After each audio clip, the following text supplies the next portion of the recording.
Bem-vindos a mais um episódio de E aí, professor? Oi, Walter. Olá, Martin. Você vai bem? Martin, essa pergunta tem sido feita repetitivamente há mais de 2 anos e a resposta sempre foi sim, ainda que não esteja. Bem, sabe, depende do que você quer dizer com como você vai, como nós mencionamos antes. Se você perguntar a uma pessoa como ela vai e ela te dar a resposta longa ou a curta, você sabe que é um problema. É verdade. E daí você tem que ser honesto. Você realmente vai querer saber ou você só está perguntando porque é uma pergunta retórica? É só uma cortesia. Exato. Bem, vamos abrir com uma palavra de oração para poder começar. Nosso Pai Celeste, muito obrigado por nos conceder a bênção de poder conduzir essas conversas. Nós pedimos que Tu ilumines nossas mentes e aos que nos ouvem também. E, por favor, que o Teu Espírito Santo nos guie. Em nome de Jesus, amém. Amém. Sabe, eu acho interessante que vivemos em um tempo em que parece que, pela primeira vez, de verdade, tudo está acontecendo ao mesmo tempo. E o Senhor realmente pode voltar logo. Mas por que tão poucos desejam isso? Eu acho que deve ter algumas respostas para isso, provavelmente. Assustados. Mas mesmo aqueles que você esperaria, que adorariam uma notícia dessas, quando ouvem você dizer que o tempo está próximo, ou se você ousar dizer que os 6.000 anos estão mais ou menos perto do fim, eles surtam. Mas qual é o problema? Eles não querem ir para casa? Eu gostaria que todo mundo tivesse esse desejo de ir logo para casa. Esta não é a bendita esperança, o glorioso aparecimento do nosso Senhor? É, mas eu acho que as pessoas estão presas demais às coisas desse mundo.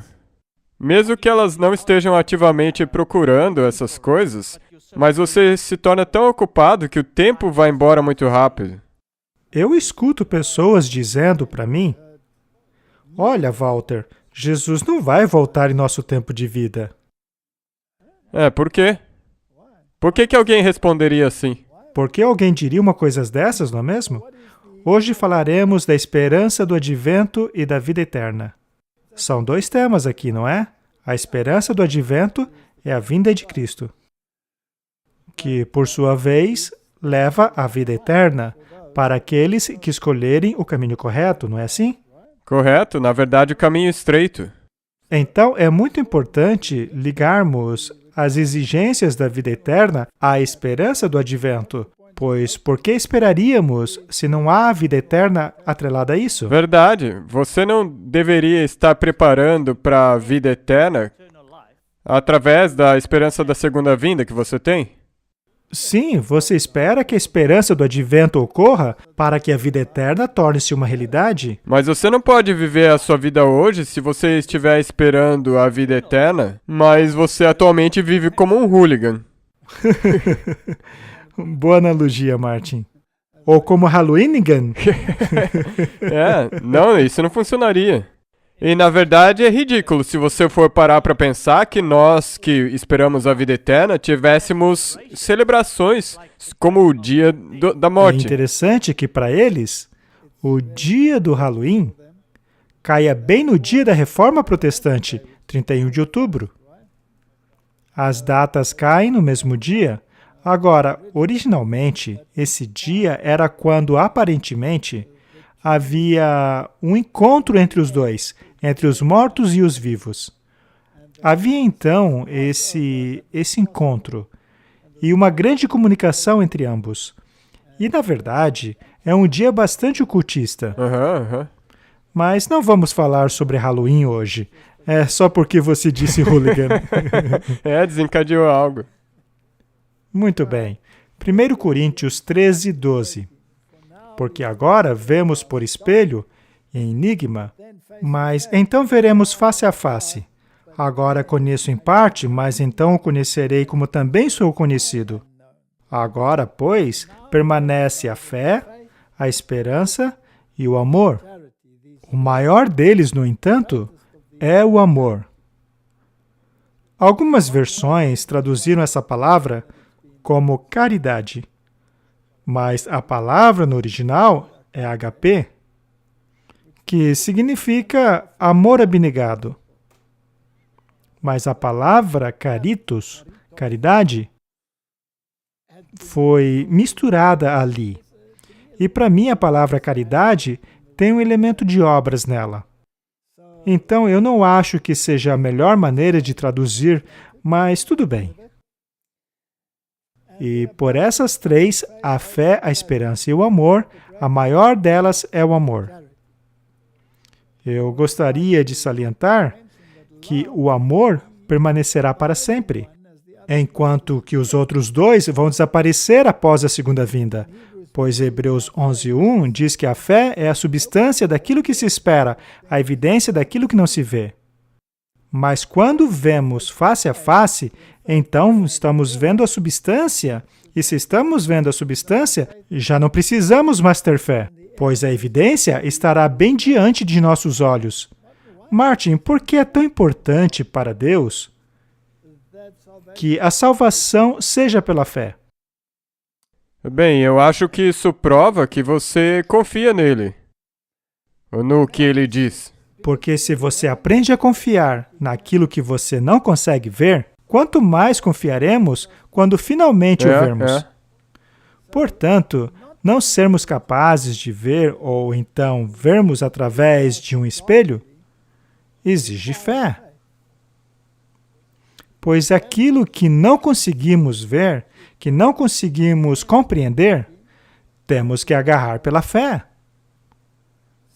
Então, fé leva à esperança. Se você não tem fé, então espera pelo quê? Não há nada para esperar. É verdade.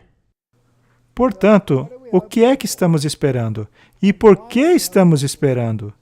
Estamos esperando pela vida eterna? Esperamos pelo fim deste mundo? Esperamos pelo início de um mundo melhor? Esperamos muitas coisas. E tem essa palavra aqui, amor, ágape, que você precisa desenvolver. Porque sem ela, você não será feliz no céu. É a mesma... Pedro tinha o mesmo problema, todos nós temos esse mesmo problema. Pois é, e já vimos isso muitas vezes. Na progressão das perguntas feitas a Pedro, a pergunta final foi HP. Então temos que progredir para o amor. Mas para chegarmos lá, precisamos da fé, por meio da qual temos a salvação, e precisamos da esperança. Mas a maior dessas, e a única que permanecerá uma vez que as outras duas não existirão mais, afinal, quando tudo aquilo se tornar realidade, não precisaremos mais de fé e nem de esperança, pois o que esperamos terá chegado. Muito bem. Então, o que esperamos? Salmos 31, 24.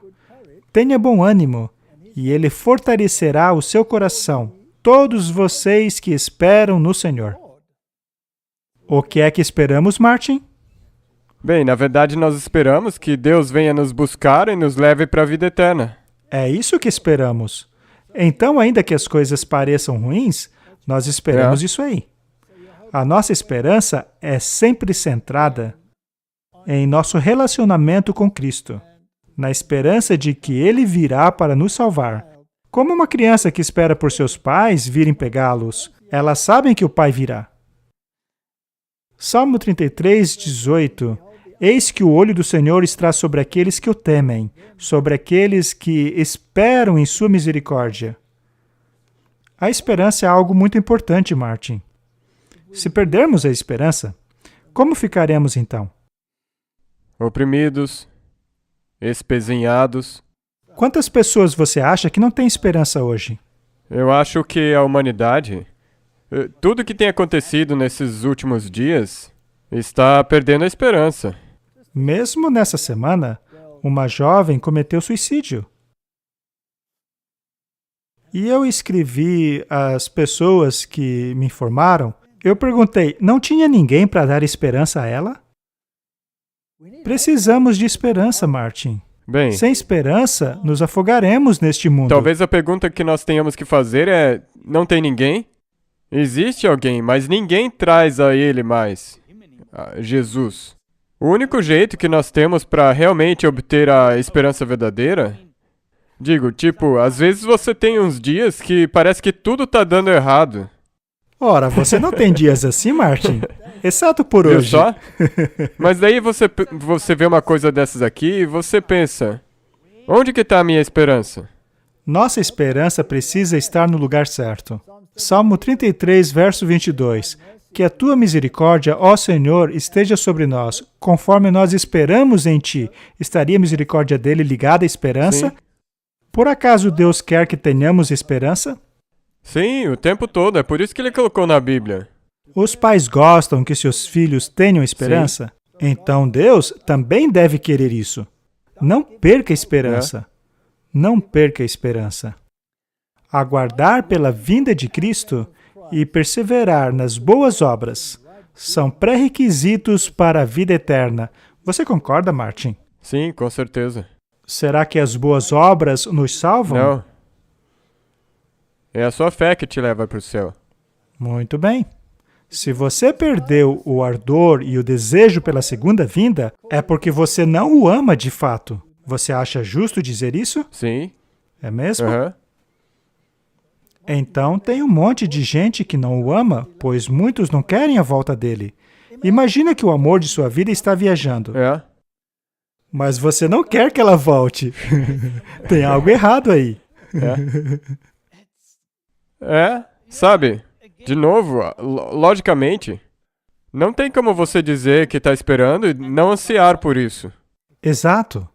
A teologia moderna nega a necessidade da segunda vinda, uma vez que os mortos encontrariam Jesus na morte. Neste caso, a segunda vinda fica espiritualizada, mas uma segunda vinda de Cristo literal torna-se de fato a bendita esperança. Então, todas essas coisas estão muito conectadas. Como se chama a denominação a qual você pertence? A Igreja Adventista do Sétimo Dia. Existem dois aspectos neste nome. Sim.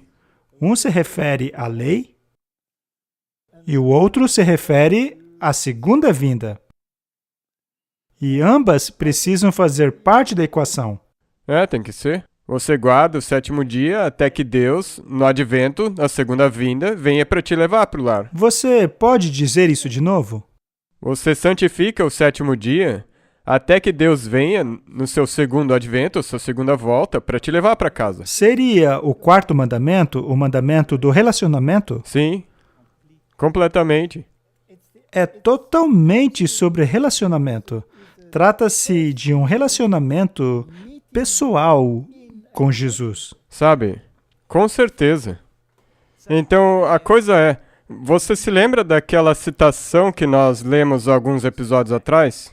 Sobre a luz da primeira tábua e da segunda tábua dos 10 mandamentos e o quarto mandamento brilhando mais do que os outros? Tem um motivo nisso aí. Sim. Porque o sétimo dia é exatamente o que você acabou de dizer. É um dia de relacionamento.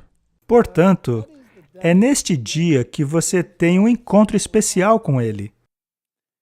Se a única maneira que você tem para relacionar-se com alguém que você gosta muito é o telefone, se é o seu único recurso, então tudo bem. Mas seria a mesma coisa que a presença física? Não. Certo. Você diria, eu não preciso da presença física, eu tenho o telefone. Não. Não faz sentido? Muito bem. Então, vamos ler João 11, 21. Então disse Marta a Jesus, quando o irmão dela havia morrido, não é? Senhor, se o Senhor estivesse aqui, o meu irmão não teria morrido. Mas eu sei que mesmo agora, tudo o que o Senhor pedir a Deus, Deus dará a ti. Jesus disse a ela, teu irmão há de ressuscitar. Se o mundo pudesse ler essa resposta, ele perceberia que há nuances de uma doutrina nela. É. Marta disse a ele, Eu sei que ele ressuscitará novamente na ressurreição do último dia. Quando é que ela achava que ele iria ressuscitar? No último dia? E Jesus disse: Eu sou a ressurreição e a vida. Aquele que crê em mim, apesar de estar morto, viverá. E todo aquele que vive e crê em mim nunca morrerá. Crês tu nisso? Será que ela acreditava? Sim, com certeza. Ela acreditava, mas achava que isso seria depois. Sim. Mas por que Jesus disse que Lázaro dormia? Porque ele não estava de fato morto. Ele dormia temporariamente. Mas ele estava morto, porque Jesus disse claramente que Lázaro Morreu. estava morto. Mas para quem está escrito, a morte é temporária. Muito bem. Sabemos que haverá uma ressurreição. Sabemos também que os mortos não vão para Cristo logo após a sua morte. A Bíblia diz que os mortos não sabem nada. Tudo acaba para eles. Tudo. A fé acaba, a esperança acaba, tudo acaba. Mas o último pensamento que você tinha quando morreu é o pensamento muito importante. Com quem você quer estar? Quem você sabe que virá salvá-lo? Muito bem. Vamos dar uma olhada no que Paulo escreveu em 2 Timóteo, capítulo 4. Pois agora eu estou pronto para ser oferecido, e a hora da minha partida está próxima. Lutei o bom combate, terminei a carreira e guardei a fé. Agora me está reservada a coroa da justiça, a qual o Senhor, justo juiz, me dará naquele dia. E não somente a mim, mas a todos aqueles que amam a sua vinda. Quando ele diz aquele dia, ele queria dizer no dia da morte Não. dele? Ele falou do mesmo jeito que a Marta falou. Exatamente as mesmas palavras. E para que não fique qualquer dúvida, ele também disse a todos aqueles que amam a vinda dele. Muito bem. Qual era a bendita esperança de Paulo, então? A ressurreição na segunda vinda de Jesus. Na segunda vinda. Será que Paulo queria que Jesus voltasse logo? Ah, sim, ele diz isso. Não é importante amarmos a vinda de Jesus? Por que todo mundo quer adiá-la, então? Eu não acho que eles têm essa esperança e fé. Se você quer adiar esse dia, a única razão válida que eu penso seria pensando naqueles que ainda não aceitaram, aqueles que estão perdidos. Mas mesmo assim, isso tem que ser de maneira sincera. E não só estar pedindo da boca para fora porque você precisa de mais tempo para você mesmo. Mas, para nós, individualmente, com certeza o seu amor precisa aparecer, porque você vai ter vida eterna, e isso é claro se você ama essa vinda. E será que quem ama a vinda de Jesus abandona os seus pecados para que você não tenha nada a esconder ou temer? Eu sou levado a crer que sim. Em Hebreus 9, 28, lemos: Cristo foi uma vez oferecido para levar os pecados de muitos, e para aqueles que o aguardam, ele aparecerá uma segunda vez sem pecado para a salvação. A Bíblia é muito clara.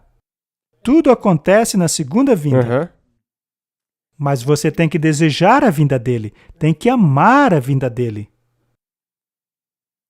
Tito, capítulo 2, verso 11. Pois a graça de Deus, que traz salvação, apareceu a todos os homens, nos ensinando que, negando a impiedade e paixões mundanas, devemos viver de maneira sóbria, justa e piedosa no presente mundo, aguardando pela bendita esperança o glorioso aparecimento do grande Deus e nosso Salvador Jesus Cristo. Temos aí, Martin, aquela estrutura genitiva, o grande Deus e Salvador Jesus Cristo. Eles são o mesmo, eles são um. E a bendita esperança é claramente o glorioso aparecimento do grande Deus e nosso Salvador Jesus Cristo. E esse procurar é um verbo. Então significa que você realmente está ansiando por isso. E não Sim. só falando da boca para fora. Temos que desejar isso. Se você não deseja isso, é porque você não está pronto. Ou porque não se relaciona com ele. Não é? Não é isso mesmo? E de novo, nós podemos voltar ao exemplo da namorada. Se você, na verdade, não quer ver ela pessoalmente, eu acho que tem um problema aí. Sem dúvidas, isso é um grande problema. Que deu a si mesmo por nós, para que nos redimisse de toda iniquidade, nos purificasse para ele como povo peculiar, zeloso de boas obras. Sempre se trata de relacionamento. Sempre de relacionamento. Temos que entender o que Cristo está fazendo por nós. Alguns dizem que o Senhor demora a sua vinda. Lucas 12, 37. Bem-aventurados são aqueles servos que, ao chegar o seu Senhor, os encontra vigiando. Verdadeiramente eu vos digo que se cingirá e os fará sentar à mesa e, chegando-se, os servirá. Temos que vigiar. Mas vigiar o quê? Sinais que mostram que a vinda de Jesus está próxima. Está muito próxima. Imagine que ainda estivéssemos nos tempos das carruagens. E se soubesse que a sua amada estaria voltando de viagem, você não ficaria olhando de longe, ansioso por uma nuvem de poeira se formando no caminho? Especialmente quando você não tem certeza sobre que dia ou que hora que vai acontecer a chegada. Sim, ou se houve algum atraso, não é? Com certeza, toda hora você vai ficar olhando. Sim, temos que vigiar pelos sinais, certo? E se ele vier na segunda vigília ou na terceira vigília e achar estes servos assim, bem-aventurados são eles. Isto implica paciência, porque você não sabe exatamente quando ele virá. Pois saibam que se o valente da casa soubesse que hora o ladrão viria, ele vigiaria, para que a sua casa não fosse invadida. Portanto, também estejam vocês prontos, pois o Filho do Homem virá numa hora que não sabeis. Aqui temos uma comparação por contraste. Se você sabe o horário em que os ladrões vão invadir sua casa, você vigiaria. Quanto mais, então, não devemos nós vigiar pela vinda do Filho do Homem? E Pedro disse a ele, Senhor, esta parábola é para nós ou para todos? E o Senhor respondeu, quem é, pois, o administrador fiel e sensato, a quem o seu Senhor encarrega dos seus servos para lhes dar a porção do seu alimento no tempo devido? Feliz o servo a quem o seu Senhor o encontrar fazendo assim, quando voltar. Tudo envolve essa grande esperança, a de que o fim de todas as coisas está próximo e de que iremos para casa muito em breve. Que dia maravilhoso esse não será? Paulo tinha essa esperança. Sim, E o Pedro tinha. sim, João. aham. E por que não temos? Até mesmo, Lutero tinha. sim. Os adventistas pioneiros não tinham? Com certeza. Então, como você disse, o que impede que a gente também tenha isso? O que é que está aparentemente faltando em nosso tempo? O que deu errado, Martin? Eu acho que é porque está tão perto que o diabo tá muito ocupado em deixar a gente ocupado. Ele jogou água no fogo. Há mais um aspecto muito importante, Martin. Nós não podemos minimizar a sua vinda. Saibam primeiramente disso, que nos últimos dias haverá escarnecedores, caminhando após as suas próprias concupiscências e dizendo, onde está a promessa de sua vinda? Estamos livres de escarnecedores hoje? É? Até mesmo alguns teólogos são assim. Com certeza, dizendo que ainda vai demorar uns 100 anos. Pelo menos uns 100 anos. Pois desde que os nossos pais dormiram, todas as coisas continuam como no começo da criação. Nada mudou. Tudo continua o mesmo. Eu não sei em que planeta eles estão vivendo, mas com certeza não é o meu.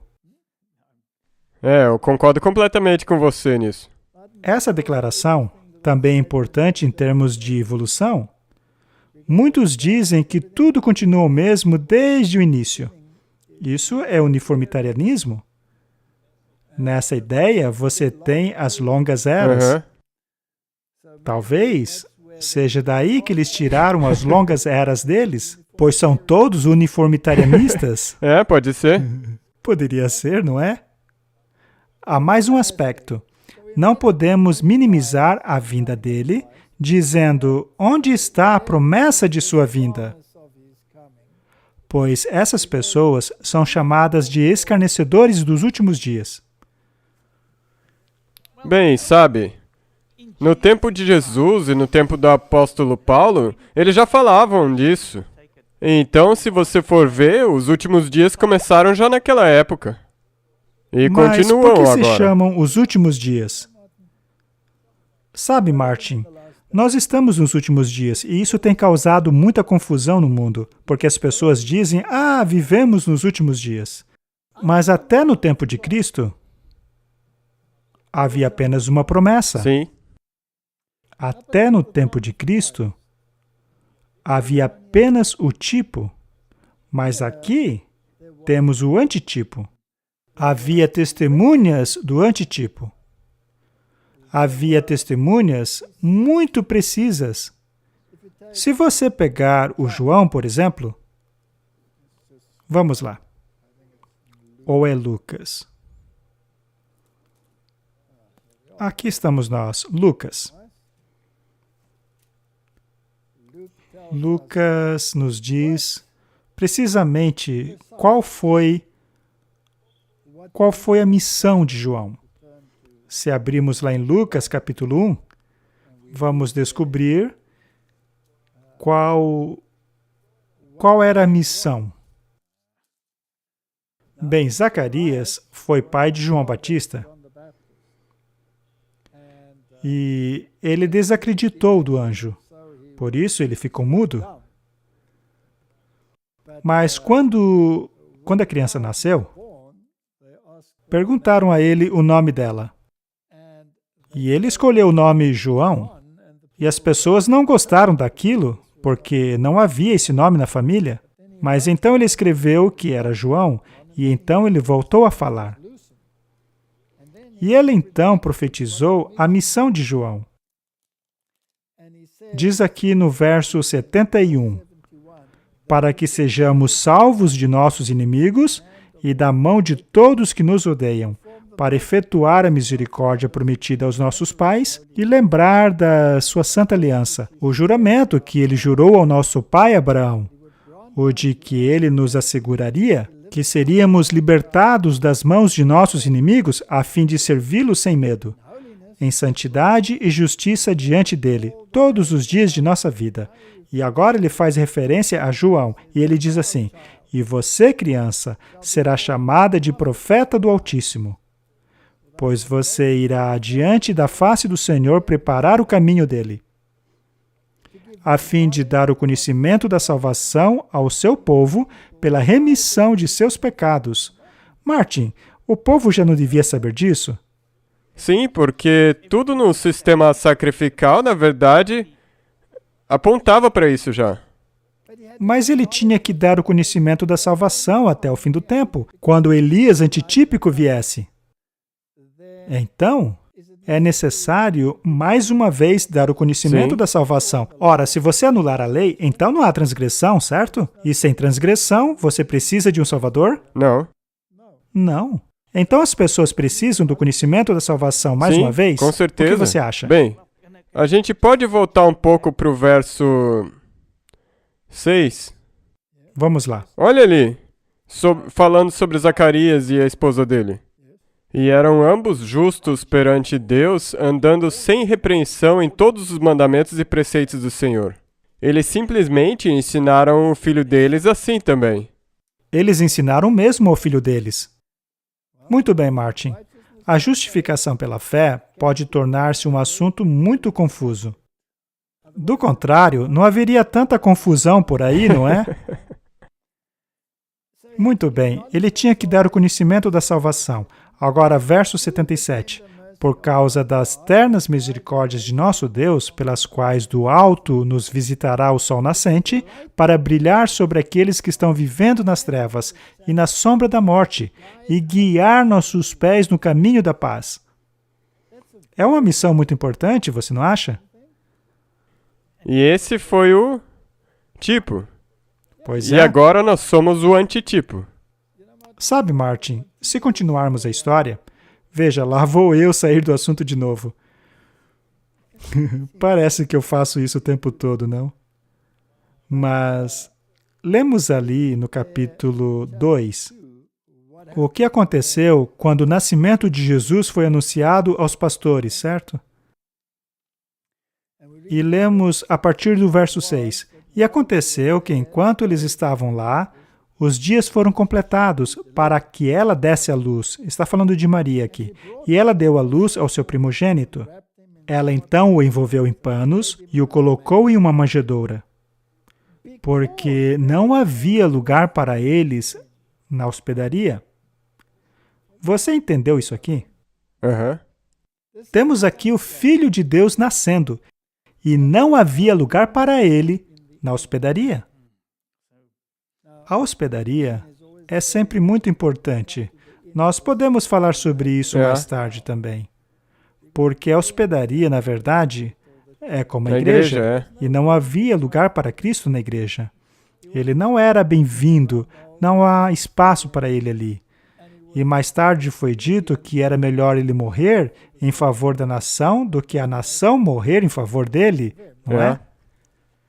Então, isso aqui é tanto tipológico como literal. Então, ele foi posto numa manjedoura. Por quê? Não havia lugar para ele na hospedaria. Ele deveria estar em algum lugar luxuoso, digno de um rei, mas não havia lugar para ele nesse tipo de ambiente. E é interessante que havia naquele mesmo país alguns pastores que estavam no campo, vigiando durante a noite o seu rebanho. Martin, você já olhou isso aqui tipologicamente, ao invés de apenas literalmente? É, como os vigias na muralha. Muito bem. Então, eles estavam no mesmo país. Mas por que dizer esse detalhe? Por que dizer no mesmo país? Poderíamos dizer na mesma igreja? Não havia lugar para ele. Não havia. Colocaram ele numa manjedoura, não havia espaço para ele. Mas, Sim. na mesma igreja ou no mesmo país, havia pastores. E o que pastores devem fazer? Pastorear. Eles estavam vigiando no campo. Em outras parábolas, também são mencionados campos. Jesus disse que havia tesouros escondidos no campo. E o que é o campo? A palavra de Deus, não é? A palavra de Deus. Então havia pastores vigiando no campo. Martin, eles eram pessoas que estudavam as Escrituras. Eles estavam no campo. E o que estavam fazendo? Vigiando. Sim, os vigias. Não é interessante? Apacentando o rebanho. Sabe de uma coisa? Você pode começar a ler isso. É incrível. E não dá para ler rápido, porque tem tanta coisa escondida aqui, principalmente se você ler tipologicamente. Vigiem. Mas por que eles vigiavam? Porque estavam cuidando das ovelhas. Sim. E quando é que eles estavam vigiando as ovelhas? De noite. Martin, essa tipologia não te deixa de boca aberta? Ah, com certeza, é incrível. Não estamos vivendo na noite deste mundo? Estamos exatamente nesse momento. Quando é que Cristo vai voltar? O que diz a Bíblia? Vai ser à meia-noite. É quando está escuro, não é? É a parte mais escura da noite, não é? E ele virá de noite. Então, Martin, havia pastores no mesmo país, mas para as outras pessoas, não havia lugar para Jesus. É. Martin, nada mudou. Nada. Nada mudou. E isso nos traz de volta de novo àquilo com que nós começamos. Ok, nós fizemos paralelo, mas isso simplesmente prova que nós estamos nos últimos dias. Estamos nos últimos dias. E eis que o anjo do Senhor veio sobre eles, e a glória do Senhor brilhou ao redor deles, e eles ficaram apavorados. Por que a glória do Senhor brilhou ao redor deles? Porque eles estavam vigiando durante a noite, cuidando das ovelhas. Eles estavam mais capacitados a levarem a mensagem do que os cultos, os eruditos e prelados. Estes não tinham espaço para Jesus. Precisamente isso. Eles eram quem, na verdade, estavam ocupados com o trabalho do Pai. Muito bem. Como eu disse, eu acabei saindo um pouco do tópico. Vamos voltar. Vamos continuar com os slides. Então, não podemos minimizar a vinda de Jesus. Nós devemos perseverar. Devemos vigiar. E quanto mais escuro fica, mais devemos vigiar. Romanos 2:7. Ele dará a vida eterna aos que, persistindo em fazer o bem, buscam glória, honra e imortalidade. Devemos desejar isso aí. Não podemos desistir no meio do caminho, devemos perseverar. Efésios 1:13. Naquele em quem vocês também confiaram, após terem ouvido a palavra da verdade, o evangelho da sua salvação, em quem também vocês, após crerem, foram selados com o Espírito Santo da promessa. Palavras profundas. 1 João 2:28. E agora, filhinhos, permaneçam nele, de forma que, quando ele vier, possamos ter confiança e não nos envergonharmos diante dele na sua vinda. Veja que é um tema recorrente. E se perdermos o ponto, poderíamos perder o ônibus. E como você já mencionou anteriormente, não na morte, mas na volta dele. Exato. 1 Tessalonicenses 3, verso 13. Para confirmar os vossos corações, para que sejais irrepreensíveis em santidade diante do vosso Deus e Pai, na vinda do nosso Senhor Jesus Cristo com todos os seus santos. Tudo gira em torno dessa esperança. Essa é a bendita esperança. Não tem como você ignorar isso. Nós precisamos ser pastores. Temos que vigiar nas noites. Temos que cuidar do rebanho. Quem é o seu irmão? Quem é o seu próximo? Todo mundo ao seu redor. Exatamente. Esse aqui é um parágrafo do Espírito de Profecia. É o dever de cada crente cumprir fielmente os seus votos batismais.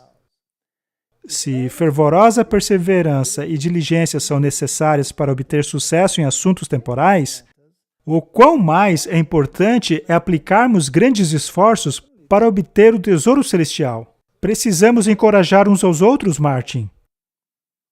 Não podemos ser distraídos por aqueles que não têm espaço para a segunda vinda de Jesus. Verdade, não deixe que eles roubem de você a sua esperança. João 8,13. Portanto, os fariseus disseram para ele: você está testemunhando a respeito de si mesmo. O seu testemunho não é válido. João 15,9. Assim como o Pai me amou, eu também amei vocês. Continuem, pois, no meu amor. Veja esse contraste. Aqui você tem os descrentes e depois você tem aqueles que perseveram firmemente. Romanos 11, verso 22. Considera, portanto, a bondade e severidade de Deus. Severidade para com aqueles que caíram, mas bondade para com vocês, se permanecerem na bondade dele. Do contrário, vocês também serão cortados. O quão importante é perseverar? É a questão de vida ou morte. A bondade e a severidade de Deus. É incrível como algumas pessoas parecem que elas só conseguem ver a severidade de Deus. Ele é duro. com a segunda vinda. Mas na verdade, isso é um ato de bondade, porque ele está voltando para levar. Depende do lado que você está. Exato. No fim haverá apenas dois lados: aqueles que pedirão que as rochas caiam sobre eles, para escondê-los da face daquele que vem nas nuvens, e o outro lado será daqueles que dirão: esse é o Deus que esperávamos, ele vai nos salvar. 1 João, capítulo 2, verso 24.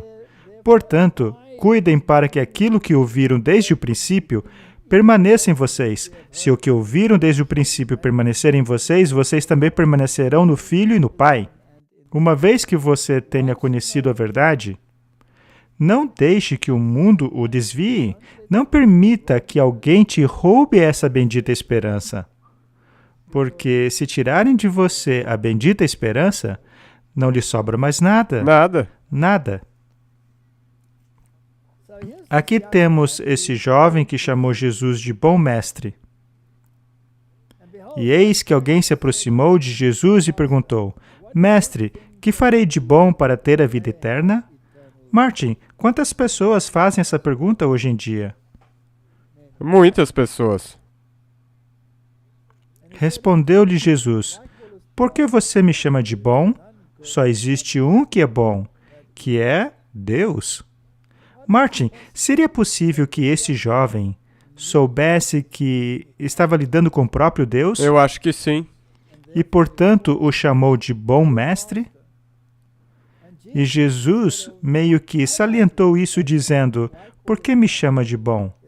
Há somente um que é bom, que é Deus.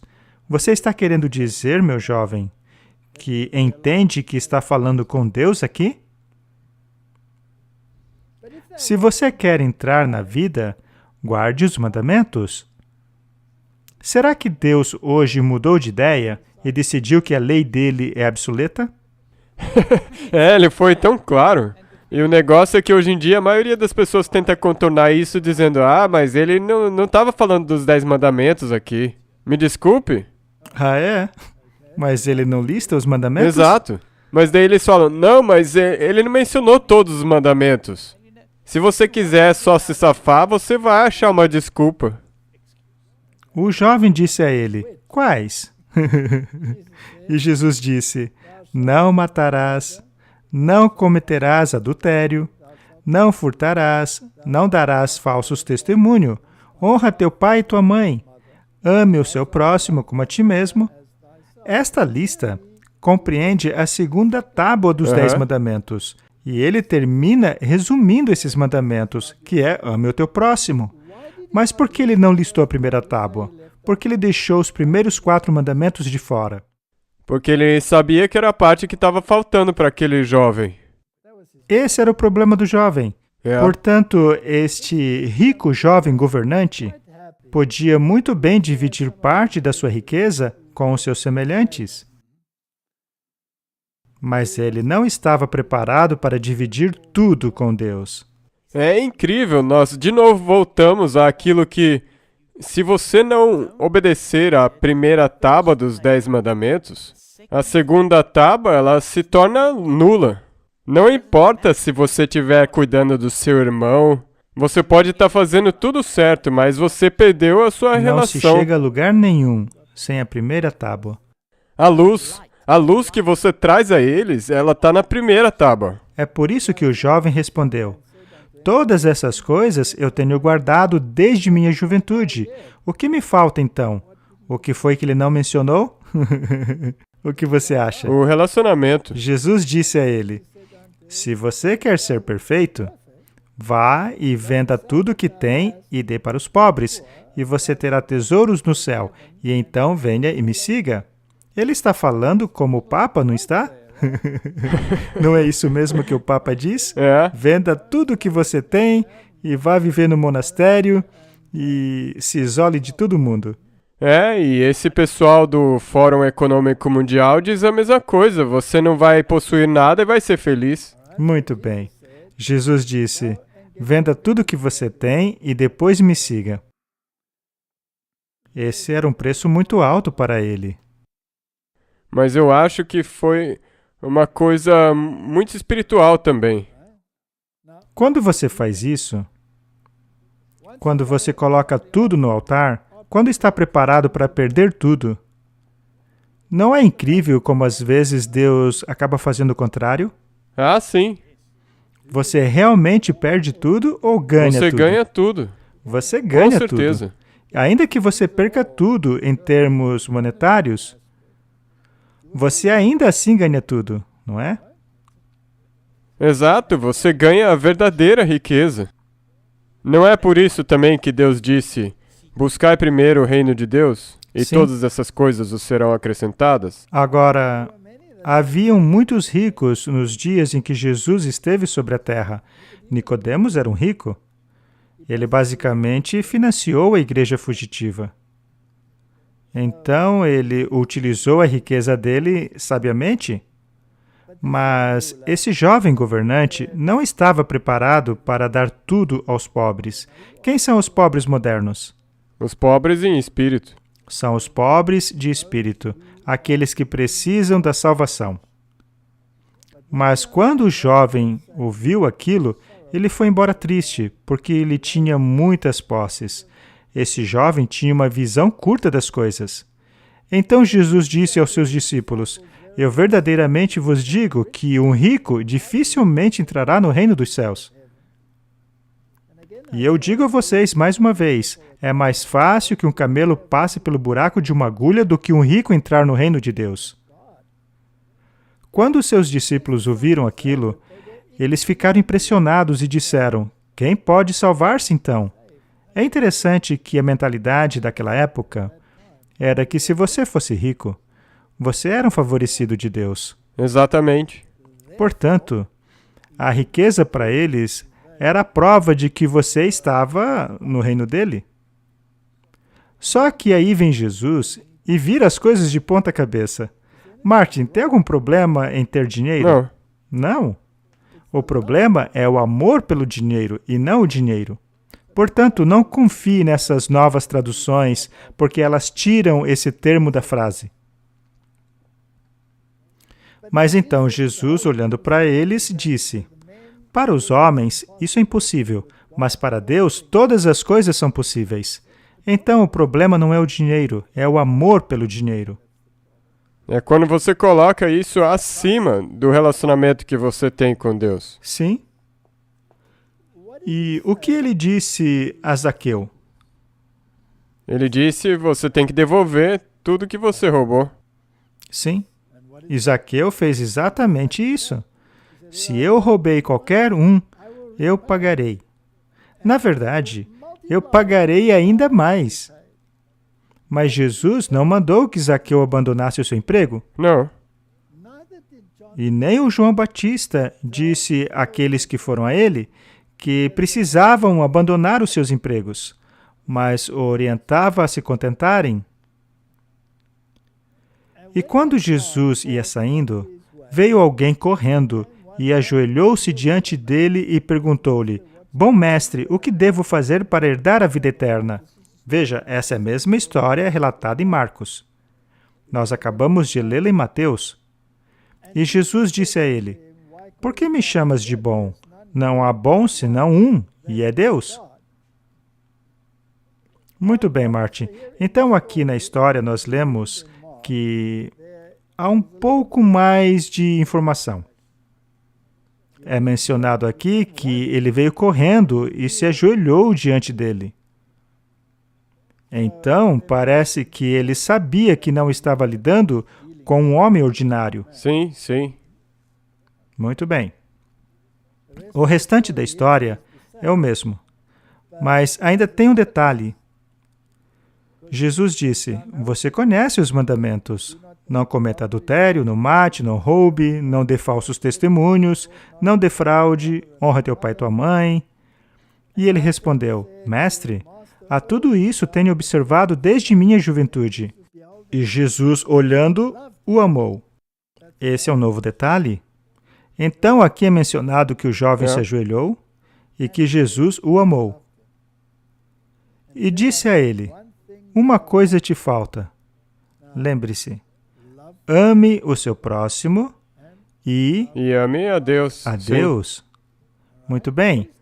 Então Deus está pedindo reciprocidade. Deus te ama, portanto, ame Deus.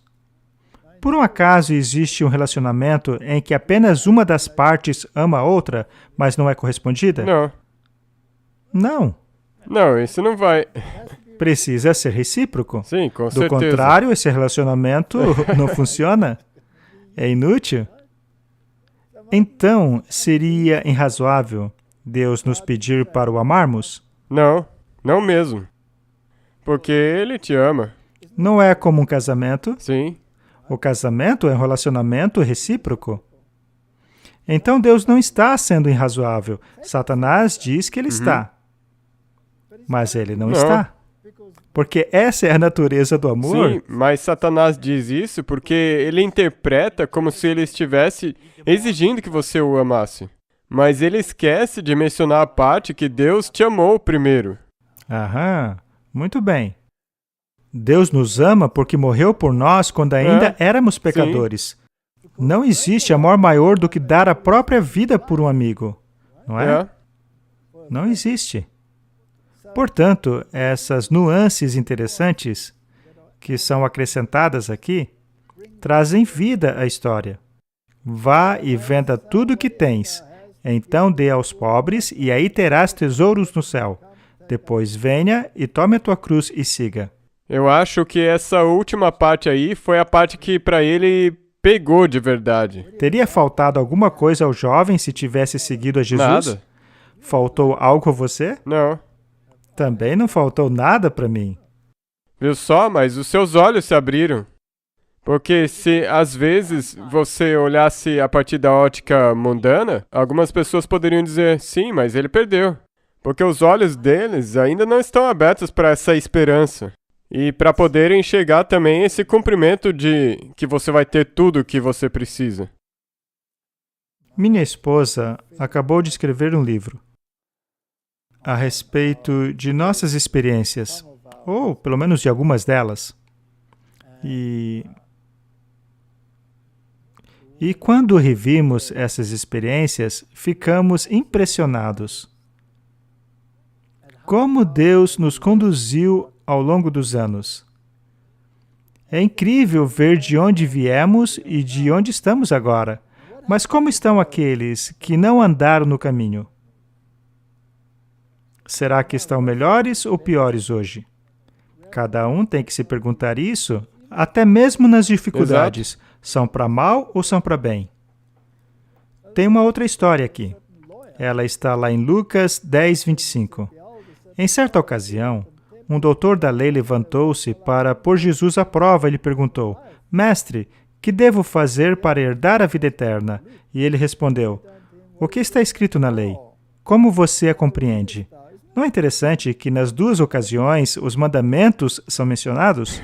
Com certeza. Não é? E ele respondeu dizendo, amarás o Senhor teu Deus de todo o teu coração, de toda a tua alma, de toda a tua força e toda a tua mente, e o teu próximo como a ti mesmo. Esse homem tinha as duas tábuas. Pelo menos, nisso aí ele acertou. E Jesus lhe respondeu, você respondeu corretamente, faça isso e viverás. Porém ele, querendo justificar-se, disse a Jesus, mas quem é o meu próximo? Bem típico, não? Será que ele realmente faria essa pergunta se ele estivesse guardando a primeira tábua dos mandamentos? Não, ele não teria. Não. Mas ele perguntou. Por acaso os judeus se consideravam os eleitos? Exato. Quantas religiões possuem eleições? Todos eles. As denominações protestantes também, não é? Muito bem. E Jesus respondeu dizendo, e veja que interessante, ele conta uma história. E a história de Jesus surpreende completamente esse doutor da lei. Nós já lemos essa história muitas vezes, mas vamos lê-la novamente, pois ela faz parte do que é ser povo de Deus e estar vigiando, aguardando a vinda do Senhor. Um certo homem. Isso é bem genérico, Martin. É bastante genérico. Um certo homem Podia ser qualquer um. Mas esse homem desceu de Jerusalém a Jericó. Jericó era uma cidade amaldiçoada. Por outro lado, Jerusalém era a cidade da salvação. Não se pode subir para Jericó, apenas descer para lá. E ele foi pego por ladrões, que lhe arrancaram a roupa, o feriram e fugiram, deixando-o semi-morto. Se lermos essa história tipologicamente, podemos considerar este certo homem como sendo a humanidade, que deixou os princípios de Jerusalém e desceu para os princípios de Jericó, e ao fazer isso, foi pega por ladrões. E suas vestes de justiça foi arrancada, foi ferida por demônios, e estes a deixaram semi-morta. E por acaso, passava por ali um certo sacerdote. E ao ver aquele homem, passou de largo pelo outro lado. Quem seriam estes? Os fariseus. Isso mesmo. Aquelas pessoas que se achavam eleitas por Deus, que estavam salvas. Já aquele homem miserável lá no chão, certamente não era digno, afinal Deus não o protegeu. E assim, ele passou pelo outro lado.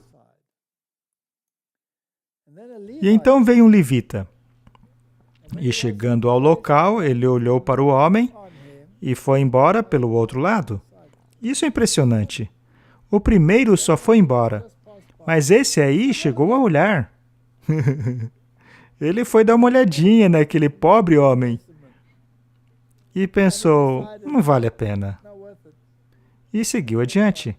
Martin, se as pessoas atingidas pelo pecado são um problema, quantas pessoas não dizem, não mexa com aquele ali, não se envolva com aquele outro, não tente ajudar este aí tem um cabelo muito estranho, com 5 piercings no nariz, ou seja lá o que for.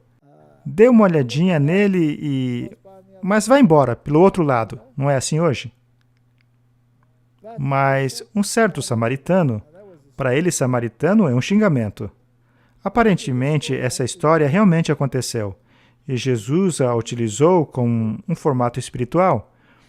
E então havia ali um samaritano que era desprezado por aqueles que passaram de lado. Isso é interessante, porque este samaritano não veio de Jerusalém. E ele também não estava indo para Jericó.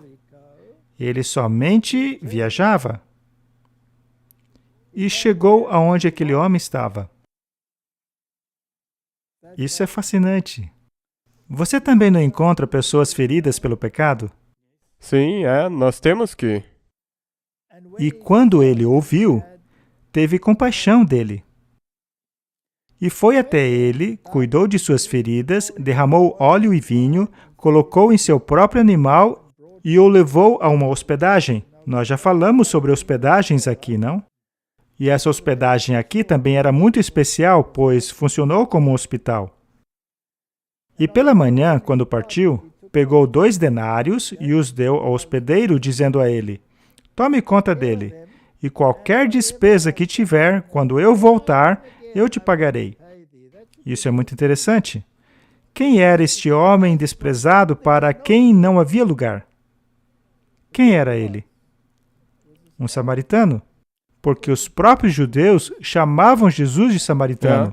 Você tem demônios, diziam eles. Eles odiavam os seus princípios. A igreja dele não tinha lugar para ele. Não havia lugar para ele. Hoje em dia. Ele foi colocado na manjedoura. Nada mudou. Mas felizmente havia alguns pastores no campo que tomaram conta do rebanho. Então, Martin, esse samaritano é um tipo de Cristo, desprezado e rejeitado pelos homens. E em sua viagem, ele veio aonde nós estávamos. Ele veio nos ajudar em nossa necessidade. E ele tratou as feridas com óleo e vinho. Óleo é símbolo do Espírito Santo e vinho da doutrina. Ele colocou o homem ferido em seu próprio animal e o conduziu. Isso também é símbolo da igreja. dos verdadeiros pastores. E depois o levou a uma hospedagem, também a igreja. E depois ele mesmo cuidou do homem. E pela manhã, quando ele partiu, ele pegou 2 denários. Um denário equivalia a um dia de trabalho. Ele deu o equivalente a 2 dias de trabalho. E os deu ao hospedeiro, dizendo: cuide dele. E tudo mais que gastar, quando eu voltar, eu pagarei. Quais desses 3 você acha que foi o próximo daquele homem que caiu entre os ladrões? Aquele que mostrou misericórdia. Ele não queria dizer samaritano. Então ele meio que contornou, não é? Jesus então disse: vá e faça o mesmo. Há uma lição muito importante aqui, em relação a esses 2 denários, que equivalem a 2 dias de trabalho. Martin, se considerarmos a semana cósmica, na qual um dia equivale a 1000 anos, então 2 dias de trabalho equivaleriam a 2 dias cósmicos, ou seja, 2000 anos. Martin, é melhor eu parar por aqui, não é? Senão lá vem encrenca. Bem, talvez o bom samaritano vai voltar num futuro não muito distante e pagar para a hospedaria o valor que está faltando. Pois é, interessante. Sabe o que também é interessante? É que alguns de nossos pioneiros acreditavam que esses 2 denários faziam parte do contexto dos 6.000 anos. Isso porque Jesus veio no ano 4000, e aí temos mais 2000. E quando ele voltar, ele pagará aqueles que de fato trabalharam cuidando dos feridos e dos doentes, e não passando de largo. Esta é mais uma indicação. Eu não acredito que estejamos tão distantes em termos da estrutura de tempo. Muito bem. Vamos dissecar um pouco a questão de Jericó. Jeremias 6:26. Ó filha do meu povo, cinge-se de saco, revolve-te nas cinzas, pranteia como por um filho único, pranto de amargura, porque de repente virá o destruidor sobre nós. 1 Reis 16:34. Em seus dias, Riel, o betenita, edificou a Jericó. Em Abirão, seu primogênito, ele a afundou. E em Segube, seu filho menor, pôs as suas portas, conforme a palavra do Senhor que falara pelo ministério de Josué, filho de Num. Essa cidade nunca deveria ter sido construída. Jamais deveríamos descer a Jericó. Mas eles a reconstruíram. E isso lhe custou o seu primogênito e o seu caçula. É um preço muito alto. Podemos perder muita coisa, Martin, se tentarmos reconstruir Jericó em nossas vidas. E temos a mesma lamentação a fazer. Temos que lamentar como se fosse o nosso único filho, pois o destruidor pode vir de repente sobre nós. Precisamos estar preparados. E também ao fato de Jesus ter sido desprezado. É dito em Isaías que ele foi desprezado e rejeitado pelos homens. Não havia lugar para ele. Ele foi um homem de dores, familiarizado com o sofrimento, como alguém de quem os homens escondem o rosto. Nós não o estimamos. Lembre-se do que está escrito em João. Ele veio para os seus, mas estes não o receberam. João 8:47. Aquele que é de Deus ouve as palavras de Deus, mas aquele que não a ouve é porque não é de Deus. Então lhes responderam os judeus, dizendo: Nós não dizemos que você é um samaritano e que tens demônio? Você consegue ver a relação aí? Jesus não referia-se a si mesmo como o samaritano da história? Jesus disse que o seu fardo é leve, pois o meu jugo é suave e o meu fardo é leve. Existe algo difícil que ele pede de nós? Não. Portanto, vai e faça o mesmo. Ele vai fazer a boa obra em você, se você permitir. Qual é, então, o nosso dever enquanto aguardamos a vinda dele? O que fizeram os pastores? Vigiavam.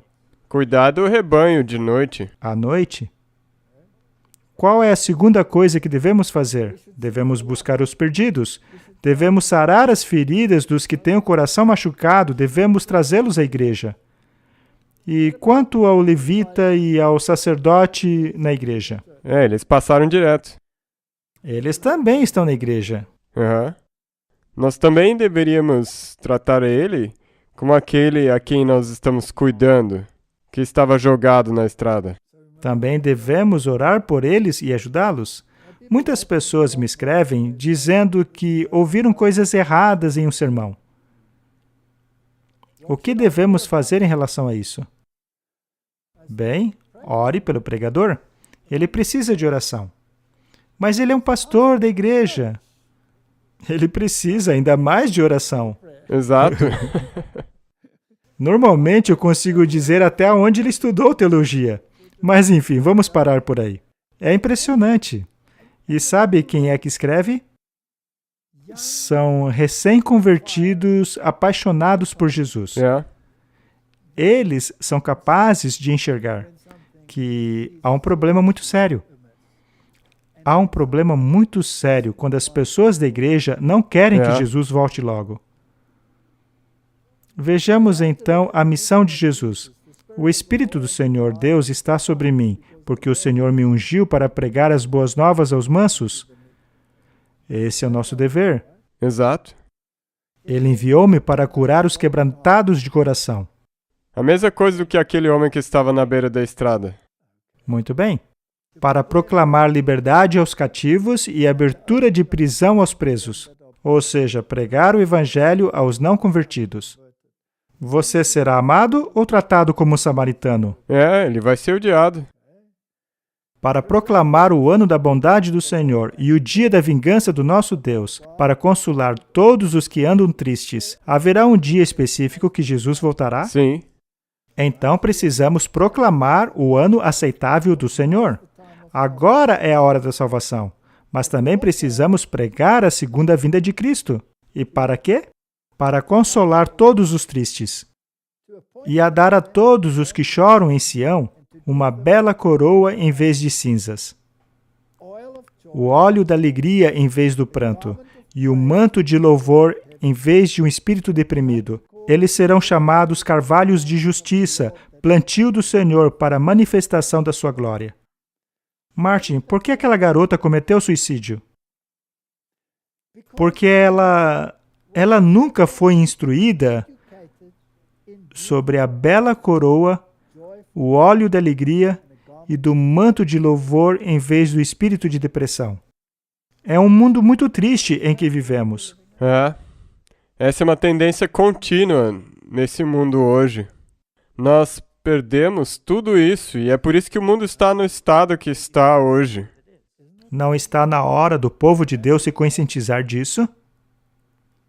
Isaías 42, verso 6. Eu, o Senhor, o chamei para a justiça, segurarei firme a tua mão. Eu o guardarei e farei de você um mediador para o povo e uma luz para os gentios, para abrir os olhos aos cegos, para libertar da prisão os cativos e para livrar do calabouço os que habitam na escuridão. Esse tema é constantemente repetido. Temos um evangelismo a fazer. Não podemos ser como o sacerdote e o levita. Temos que ir às pessoas aonde elas estão. Não podemos correr das pessoas que estão sangrando. Devemos cuidar delas e trazê-las para a hospedagem. E por falar nisso, aqueles denários já estão em seu fim. Exato. Falta pouca coisa deles. Já era. Pois é. Vós sois as minhas testemunhas, diz o Senhor, e meu servo a quem eu escolhi, para que o saibais e creais e entendais que eu sou o mesmo, e que antes de mim Deus nenhum se formou, e depois de mim nenhum haverá. O texto diz que temos que ser testemunhas e servos para fazermos o quê? Para acreditarmos e cremos nele, para mostrarmos que ele é Deus. eu mesmo sou o Senhor, e além de mim não há Salvador. Martin, como isso se encaixa nos relacionamentos religiosos? Não podemos abrir mão de nada. Temos que levar as pessoas ao único que pode salvar. Não há outro Salvador.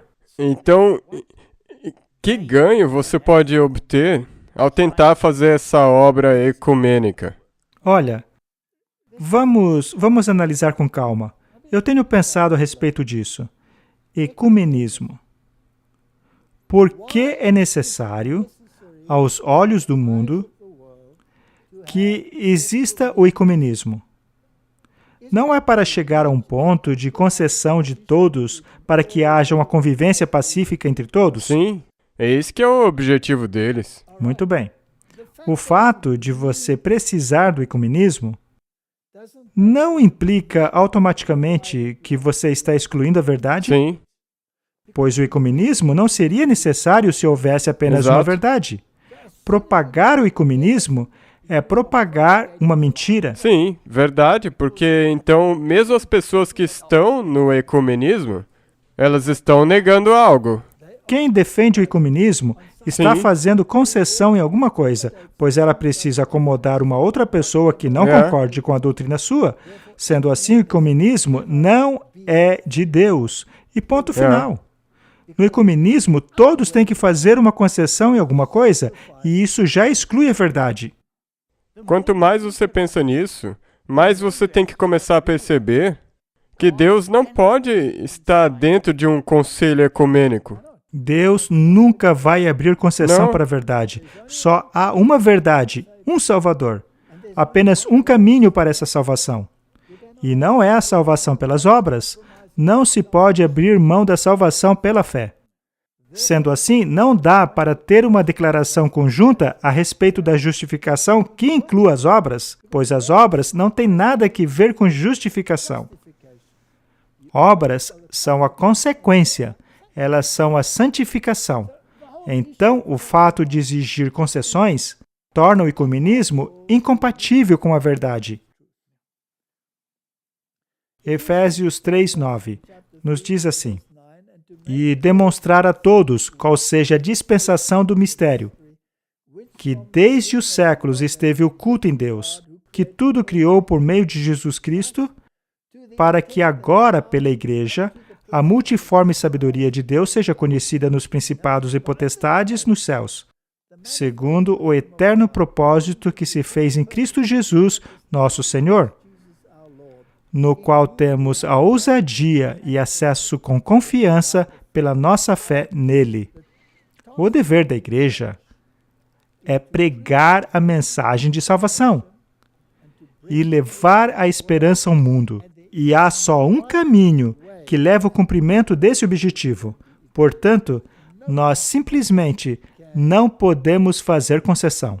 Isso é muito importante, porque no ecumenismo, você acha que você vai ter esperança e bênçãos, mas isso é uma falsidade, é uma esperança falsa. Sim, é uma esperança de fachada. Eles aceitam fazerem concessões em questões essenciais à salvação. Em João 6, nós lemos assim: então Simão Pedro respondeu a ele: Senhor, para quem iremos? Tu tens a palavra da vida eterna. Se não comermos da carne do Filho de Deus e bebermos o seu sangue, não temos parte nele. Vocês também querem ir? Disse Jesus. E eles disseram: para quem iremos? O Senhor tem as palavras da vida eterna. Isso não deveria ser dito nos concílios ecumênicos e nos diálogos interreligiosos? Não deveriam dizer às religiões que se você não comer da carne e beber do sangue do Filho de Deus a fim de internalizá-lo, você não tem parte com ele? Talvez todos decidam ir embora. E como Pedro diremos: para onde vamos? O Senhor tem a palavra da vida eterna.